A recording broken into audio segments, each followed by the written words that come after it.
Bom dia, pessoal. Estamos aqui começando o nosso vídeo de número 27 do Setup JJ. Hoje a gente vai tratar sobre disciplina emocional, sinais do mercado, Setup JJ. Aqui estão as redes sociais, né, para que vocês possam seguir. Aqui o YouTube, no Twitter, no Instagram e todas essas hashtags aqui vocês conseguem acompanhar o que a gente tem postado, o que a gente tem compartilhado aí nas redes sociais, tá bom? É importante fazer o disclaimer, apesar de a gente hoje não tratar sobre gráficos nem análise de mercado em si, mas eu quero deixar claro aqui que não se trata de recomendação de compra ou venda de nenhum ativo. Eu não estou atuando como analista de valores, nem comercializando análises, tratam-se apenas das minhas visões pessoais que eu compartilho para que todos nós possamos evoluir. O Setup JJ eu o classifico como relógio suíço, em que a tela dele completa é essa aqui, né? Com triple screen e tudo. Em que o objetivo do setup é obter o maior resultado com a maior eficiência possível. E se eu fizesse um slogan sobre o setup, seria esse: grandes ganhos, pequenas perdas. A tela simplificada do setup é essa, onde é composto por uma média móvel exponencial de 9 períodos, uma de 27 e uma de 200, a banda de Bollinger de 27 períodos e 2 desvios padrões, o MACD 18, que eu olho ele de uma forma muito particular, né, aqui dentro do preço, o volume com uma média móvel aritmética de 20 períodos, lembrando que tem um vídeo aqui na série de vídeos do Setup JJ falando sobre esses 6 indicadores em um vídeo só, eu explicando como é que foi desenvolvido, o porquê de cada calibragem, etc. A gente também tem o JJ Index, que é composto pelo PVT, com uma média móvel aritmética de 50 períodos e uma banda de Bollinger de 50 períodos e 2 desvios padrões. O CCI, o Commodity Channel Index, com 50 períodos. Também temos um vídeo explicando esses dois indicadores, como é que foram desenvolvidos, o porquê das calibragens, comparações deles do JJ Index com do PVT, na verdade, né, Price Volume Trend, com o OBV, Unbalanced Volume, e do CCI com o IFR, Índice de Força Relativa, tá? A gente também compõe o Setup JJ pelo Fibonacci, desenvolvido pelo chefe, pelo Marco Rossi. O Triple Screen, que foi desenvolvido pelo Alexander Elder. Claro que tudo a gente trata e trabalha de uma forma muito pessoal, então é interessante se acharem por bem conhecer, estão aqui disponíveis vários vídeos explicando do como, do porquê, do quando, do como, onde, né? Figuras gráficas, né? Importante ler aquele livro do Bukowski, né? Análise de candlestick, Steven Nielsen, né? Gregory Morris, Bigelow e por aí vai. Movimento de preços, né? Charles Dow, né? Monehisa Roma. Análise técnica, né? Price Action, Al Brooks, né? E o principal de qualquer setup, de qualquer coisa na vida da gente, né? É quem dá o comando, somos nós mesmos, né? A disciplina emocional, o autocontrole, a observação do humor da gente, a observação das nossas características próprias e a adaptação, né, disso tudo ao mercado em si, da realidade que ele é um organismo vivo, né? Então vamos começar lá. Disciplina emocional. Sinais do mercado. Setup JJ. Sinais do mercado. Os mercados financeiros geram vários sinais de fumaça a todo momento, inclusive sinais conflitantes entre si. Sinais estes que vêm através de balanços patrimoniais das companhias, dos fatos relevantes e não tão relevantes publicados pela imprensa e demais newsletters, das interpretações publicadas por analistas diversos, das impressões comentadas por colegas de mercado em redes sociais e nossas networks, dos gráficos dos movimentos de preços acompanhados ou não de quase que infinitos indicadores técnicos, entre tantas outras fontes disponíveis. E nós, como traders, assumimos o desafio de interpretá-los para a tomada da melhor decisão. A conquista final é acertar essas interpretações mais do que se equivocar na busca do objetivo de lucrar constantemente. Ou seja, usar mais o lápis do que a borracha. Isso é possível? Dentro da abordagem fundamentalista, será tratada agora uma das importantes fontes de dados para análise, que é o balanço patrimonial das empresas de períodos presentes e passados. Como em toda atividade de análise, é de primordial importância questionar a qualidade das informações obtidas. Quais os interesses na forma da apresentação, na linguagem, etc. Ao analisar os balanços das companhias, uma das formas interessantes de se fazer isso é as ler começando da última página e lentamente dirigir-se para a primeira. Pois qualquer coisa que a companhia não deseja que você encontre está enterrada na parte final. E essa é precisamente a razão pela qual você deve olhar lá primeiro. A verdade é o seguinte, pessoal, toda apresentação pública, seja qual for, inclusive no mercado financeiro, que é o caso de balanços, notas explicativas e por aí vai, é claro que é uma venda, né? E quando se está vendendo algo, né, se está seduzindo, sempre vai se mostrar a parte positiva primeiro, né? A parte legal, a parte interessante. E como a lei obriga e tudo, muitas vezes essas informações vão ficar lá para o final, até porque a maioria se cansa na metade e não lê tudo, ou vão ser colocadas com determinadas linguagens diferentes e tudo acobertando, de certa forma, determinadas coisas que não são tão interessantes assim da empresa, tá?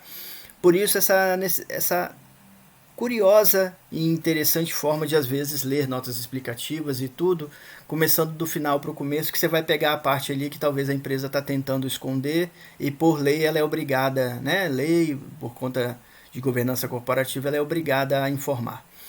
Levando-se em conta somente a abordagem fundamentalista, nunca compre uma ação sem ler as notas de rodapé dos balanços financeiros nos relatórios trimestrais e anuais. Em geral, as chamadas de resumo das políticas contábeis significativas, notas importantes descrevem como a companhia reconhece as receitas, avalia os inventários, trata as prestações ou as vendas por contrato, tratamentos em regimes de caixa ou de competência, aloca os custos com publicidade e dá conta de outros aspectos importantes de suas operações.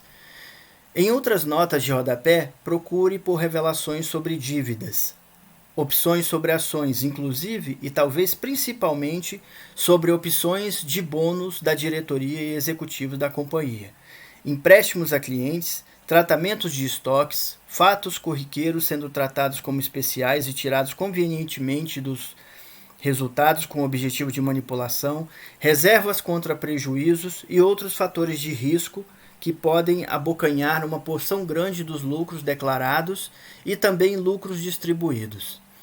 Entre outras coisas, eu gostaria de fazer um parêntese aqui. A gente vê muitas vezes a empresa aí tendo um lucro gigantesco, R$2, R$3 por ação, e aí quando vai ver lá, ela distribui centavos, né? Por que será, né? Então, muitas vezes, isso pode estar acobertado dentro de bônus de diretoria, acobertados dentro de prejuízos a serem realizados ali que estão escondidos, acobertados dentro de uma série de manipulações contábeis que acontecem muito, tá, pessoal, nos balanços. Então, essas coisas, a gente vai adquirindo esse feeling, esse sentimento técnico, tá? Não é sentimento, só sentimento. É uma experiência técnica para a gente começar a observar que nem tudo que reluz é ouro, tá? Às vezes a empresa anuncia o lucro lá bem alto, e aí quando você vê a distribuição de dividendos é muito mais lá embaixo, né? Não chega nem a metade, às vezes chega uma pequena fração do lucro. Por que será? Será que a diretoria está abocanhando o seu lucro todo ali em bônus? E automaticamente até diluindo o capital social dela e o seu poder de sua ação sendo diluído, sendo diminuído, né? Tem uma série de coisas, tá, pessoal, que nos balanços muitas vezes estão escondidas e a gente precisa ser treinado para observar, tá? Entre outras coisas que deveriam fazer você ficar atento, estão os termos técnicos, tais como capitalizado, diferido, reestruturação, além de palavras em linguagem clara, as quais sinalizam que a companhia alterou suas práticas contábeis, como começou, mudança, no entanto. Nenhuma dessas palavras significa que você deva operar a ação ou não deva operar a ação, tá? Mas todas significam que você precisa investigar mais a fundo. Não deixe de comparar as notas de rodapé com as das declarações financeiras de pelo menos uma companhia que seja uma concorrente próxima da analisada para verificação do grau de agressividade dos métodos contábeis de sua companhia. Essas são algumas das formas de minimizar suas chances de ser enganado por balanços evasivos. Isso chama-se de benchmarking, né, hoje em dia. E o benchmark é uma coisa da análise fundamentalista, pessoal, que eu trouxe para a análise técnica a partir daqueles gráficos comparativos que eu tenho publicado. Comparação de pares, comparação de setores, comparação de uma série de coisas, para a gente observar, inclusive graficamente, qual que é o ativo mais interessante de se operar. No médio, no curto, no longo prazos, né? Qual que é o ativo mais interessante de observar e esperar dividendos, né? Porque lucro é uma coisa, dividendo é outra, tá? Como eu comentei anteriormente aqui, às vezes a empresa anuncia lá um lucro de R$3 por ação e a ação custa R$10, R$15, é um lucro altíssimo. Aí você vai ver quanto é que ela distribuiu 30 centavos, e aí? Esse lucro era lucro mesmo ou ficou na mão de diretores, de bônus de diretoria ou de prejuízos que estavam ali acobertados no balanço para serem compensados? Onde ficou? Né? Ou foi talvez reinvestido na atividade da empresa? Tudo tem que ser observado, tá bom? Qualquer ser vivo sempre está procurando se vender de alguma forma. Nós, seres humanos, sempre procuramos apresentar primeiramente nossos pontos positivos e, em algum momento, lá adiante, no futuro, deixamos escapar aos poucos os pontos que não são tão positivos assim. E os verdadeiramente ruins com mais tempo ainda. O caçador demonstra imobilidade e até docilidade para capturar a sua presa. Faz parte dos pilares da sedução, seja qual for o objetivo final dessa sedução. E com as empresas não será diferente. Portanto, dentro dessa dinâmica, acontece que mesmo uma empresa em situação de falência, por exemplo, a procura em demonstrar seus pontos fortes no sentido de resiliência e capacidade de dar a volta por cima estará presente, o que pode, dentro de uma análise desapegada de ilusões, se demonstrar verdadeira e viável ou não. É isso aí, pessoal. Às vezes a gente vê empresas aí há tantos anos em recuperação judicial, né? O nome de concordata hoje técnico é esse, recuperação judicial, e ela sempre fica alimentando uma falsa ilusão ali, muitas vezes falsa, tá? Em boa parte das vezes falsa ilusão que ela vai se recuperar, que ela vai retomar o crescimento e a lucratividade e tudo, e balanço a balanço ela fecha num prejuízo gigantesco, muitas vezes até de bilhões, né? Então, abram o olho, observem, né? Eu não preciso citar exemplos aqui, né? Vocês vão lembrar de empresas aí com características bem latentes aí dentro desse comentário, tá? Sempre deixando claro que a decisão de entrar em uma operação é pressuposto único e intransferível de cada um de nós e de ninguém mais. No meu caso, procuro sempre entrar na boa, na melhor opção que eu conheço naquele momento. Ou seja, se eu não entrei em uma operação melhor, é porque eu a desconhecia. Sempre entro na operação que me apresenta perspectivas de maior viabilidade de retorno positivo, de lucro. Fundamentalistas ou técnicas /gráficas, ou até um conjunto analítico das duas abordagens, às vezes até sobre quant também. Isto é, não tenho sentimentos de salvador da pátria quando se tratam de operações de mercados financeiros, pois sei que a companhia não me salvará no caso de eu entrar em uma operação errada. Portanto, cuidado com vieses, com heurísticas, com efeitos halo, etc. É importante, tá? Vocês estudarem sobre isso. O que são vieses, o que são heurísticas, o que são efeitos halos. Cuidado com vieses, heurísticas, efeitos halo, etc., que possam levar-lhe a operações muito arriscadas e pouco vantajosas. O objetivo é operar corretamente. E o efeito colateral disso é ganhar dinheiro de forma consistente. Tá bom, pessoal? Quando a gente se preocupa em fazer a coisa certa, o resultado positivo é consequência, né? E isso é ganhar dinheiro de forma consistente, tá? A análise técnica aborda, através dos gráficos, algumas probabilidades básicas. As pessoas agem e reagem de maneira previsível, de forma racional e emocional ao mesmo tempo. Por exemplo, quando o fogo chega perto de nossas mãos para nos queimar, o nosso instinto é afastar a mão do mesmo.